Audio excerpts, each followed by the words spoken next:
जय माँ भद्रकाली दोस्तों। तो आज हमारा चर्चा का विषय है तांत्रिक उपाय। मैं आप लोगों को कुछ ऐसे तांत्रिक उपाय बताने जा रहा हूँ जिससे आपकी सभी कामनाएं पूर्ण होंगी और जीवन में आ रही सभी अड़चनें दूर होंगी। तो यदि आप हमारे चैनल पर पहली बार आ रहे हैं तो चैनल को सब्सक्राइब करके घंटी की बटन दबाना न भूलें और एक लाइक और एक कमेंट जरूर करें। और दोस्तों, इस वीडियो को अंत तक देखें। आपके जीवन से जुड़ी किसी भी प्रकार की समस्या होगी तो उसका निवारण जरूर होगा। तो सबसे पहले मैं बताऊंगा प्रेम विवाह। यदि आपको प्रेम विवाह में अड़चन आ रही है तो शुक्ल पक्ष के गुरुवार से शुरू करके विष्णु और लक्ष्मी माँ की मूर्ति या फोटो के आगे ओम लक्ष्मी नारायणाय नमः मंत्र का रोज 3 माला जाप स्फटिक की माला पर करें। इसे शुक्ल पक्ष के गुरुवार से ही शुरू करें और 3 गुरुवार जाते जाते आपकी मनोकामना पूर्ण हो जाएगी। आपका मनचाहा प्यार आपको मिलेगा और आपकी पसंद की स्त्री या पुरुष से आपका विवाह हो जाएगा। यदि आपका प्रमोशन रुका हुआ है तो गुरुवार के दिन किसी मंदिर में पीली वस्तुएं जैसे खाद्य पदार्थ, फल, कपड़े इत्यादि का दान करें और हर सुबह नंगे पैर घास पर चलें। अब मैं आपको तीसरा उपाय बता रहा हूँ। खास करके ये उपाय स्त्रियों के लिए है जिसका पति बस में नहीं है, दूसरी स्त्री के मोह में फंसा हुआ है, घर से लगाव नहीं रख रहा है, उनके लिए ये बड़ा खास उपाय है। यह प्रयोग शुक्ल पक्ष में करना चाहिए। एक पान का पत्ता लें, उस पर चंदन और केसर का पाउडर मिलाकर रखें।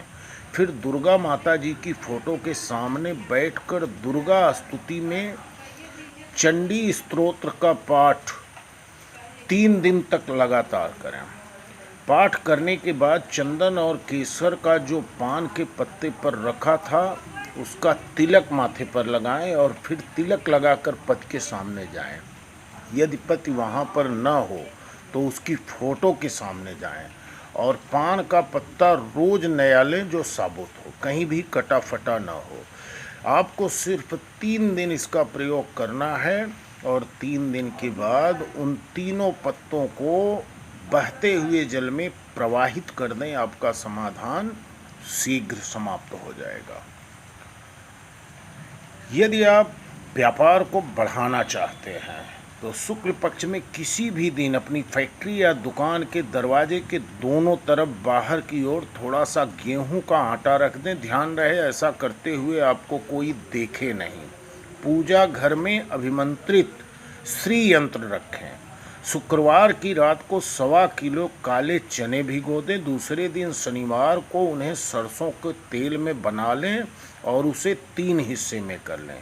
उसमें से एक हिस्सा घोड़ा या भैंसे को खिला दें, दूसरा हिस्सा कुष्ठ रोगी को दें और तीसरा हिस्सा अपनी सिर से एड़ी की सुई से उल्टी तरफ 3 बार वार करके किसी चौराहे पर रख दें। यह प्रयोग आपको सिर्फ 4 दिन करना है। आपके कारोबार में लाभ मिलेगा। यदि आपकी कन्या के विवाह में कोई अड़चन आ रही है, कन्या की शादी में रुकावट आ रही है, तो पूजा वाले 5 नारियल लें, भगवान शिव की मूर्ति या फोटो के आगे रखकर ओम श्री वर प्रदाय श्री नामः मंत्र का 5 माला जाप करें। फिर वो 5 नारियल शिव जी के मंदिर में चढ़ा दें। विवाह में आ रही बाधाएं दूर होंगी। प्रत्येक सोमवार को कन्या सुबह नहा धोकर शिवलिंग पर ओम सोमेश्वराय नमः का जाप करते हुए दूध में मिले जल को चढ़ाए और वहीं मंदिर में बैठकर रुद्राक्ष की माला से इसी मंत्र की 1 माला जाप करे। विवाह की संभावना शीघ्र बनेगी और अच्छा घर परिवार मिलेगा। यदि आप बहुत परेशान हैं और आपकी परेशानी आपका पीछा नहीं छोड़ रही है, आजकल हर आदमी किसी न किसी कारण से परेशान है, और यदि आप परेशानी से नहीं उबर पा रहे हैं तो एक तांबे के पात्र में जल भरकर उसमें थोड़ा सा लाल चंदन मिला दें। उस पात्र को सिरहाने रखकर रात को सो जाएं। प्रातः उस जल को तुलसी के पौधे पर चढ़ा दें।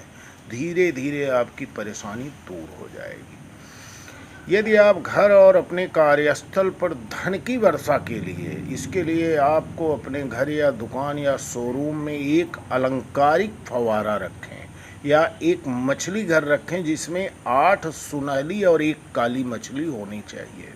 इसको उत्तर या उत्तर पूर्व की ओर रखें। यदि कोई मछली मर जाए तो उसको निकाल कर नई मछली लगा दें। आपकी परेशानी का छुटकारा तुरंत मिलेगा और धन की वर्षा होगी। यदि आप आर्थिक समस्याओं से छुटकारा पाना चाहते हैं तो आप हमेशा आर्थिक परिस्थिति समस्या से परेशान हैं, तो इसके लिए आप 21 शुक्रवार 9 वर्ष की कम आयु की 5 कन्याओं को खीर व मिश्री का प्रसाद बांटें। तो दोस्तों, इस तरह से बहुत सारी चीज़ें हैं। यदि आपको लगातार बुखार आ रहा है, यदि किसी को बुखार लगातार आ रहा है, कोई भी दवा असर नहीं कर रही है, तो आक की जड़ को लेकर उसे किसी कपड़े में कसकर बांध लें। फिर उस कपड़े को रोगी के कान में बांध दें, बुखार उतर जाएगा। नौकरी जाने का खतरा हो या ट्रांसफ़र रुकवाने के लिए 5 ग्राम डली वाला सुरमा लें, उसे किसी वीरान जगह पर गाड़ दें। ख्याल रहे, जिस औजार से आपने ज़मीन खोदी है उस औजार को वापस न ले आएं, उसे वहीं पर फेंक दें। दूसरी बात जो ध्यान में रखने वाली है कि वह सुरमा की डली लगभग 5 ग्राम की होनी चाहिए, एक से ज़्यादा डली नहीं होनी चाहिए।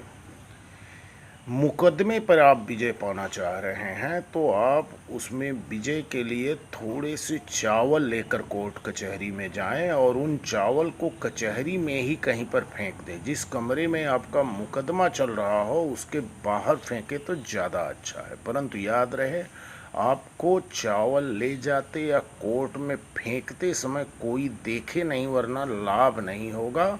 यह उपाय आपको बिना किसी को बताए कर लेना होगा। धन के ठहराव के लिए आज की परिस्थिति ऐसी है कि आपकी कमाई बहुत ज़्यादा है लेकिन धन में ठहराव नहीं आ रहा है। आप जो भी धन मेहनत से कमाते हैं उससे ज़्यादा खर्च हो रहा है, अर्थात घर में ठहराव नहीं है धन का। तो ध्यान रखें, आपके घर की कोई नल लीक न करता हो, अर्थात पानी न टपकता हो, और आग पर रखा दूध या चाय उबलना नहीं चाहिए, वरना आमदनी से ज़्यादा खर्च होने की संभावना रहती है।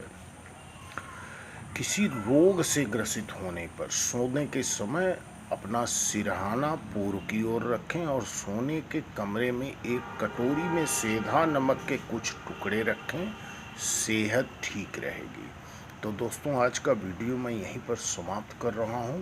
यदि आपको हमारा वीडियो पसंद आया हो तो चैनल को सब्सक्राइब करके घंटी की बटन दबाना न भूलें और एक लाइक और एक कमेंट आप ज़रूर करना। जय माँ भद्रकाली।